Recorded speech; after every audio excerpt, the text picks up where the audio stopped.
Over the weekend, Randa Marcos took on Luana Pinheiro, and towards the end of the first round, Randa landed an upkick to Luana while she was still grounded, and after that, Luana was not able to continue, and Randa ended up losing by disqualification.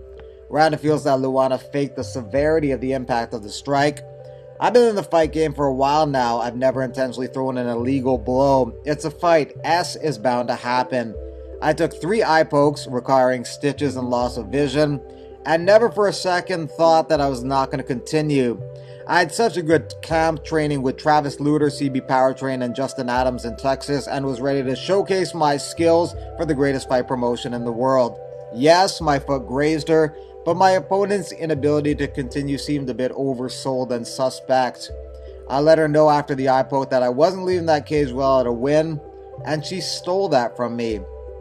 I'm excited for whatever is next. I have a ton of heart in me that needs to be let out. Thank you to everyone that helped me for this camp. I love you, and I'll be back soon. Just like Randa, initially Paul Felder said the same thing. He thought that Luana was acting, but afterwards he felt that she was not because she looked out of it. Randa's biggest problem now is she's lost 4 in a row, and the threat of being cut amplifies with a streak like that.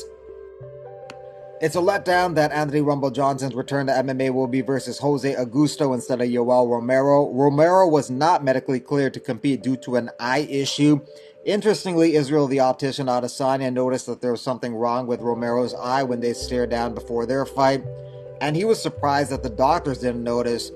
Nonetheless, it's good to have Rumble back bashing brains inside the cage regardless of who he's fighting. He returns on Friday. Korean Zombie is going to be taking on Dan Ige on June 19th. That surely will be an action-packed featherweight fight. Rashad Evans trying to get Diego Sanchez to get rid of his boyfriend manager. Diego, the UFC gave you a chance to compete as long as you did because they actually cared about you. You were the original tough champ and they took care of you for that. You messed around and let that con artist Josh Fabia use you to try and get a lawsuit against the UFC. They sensed it because it was obvious that your manager was about to get litigious.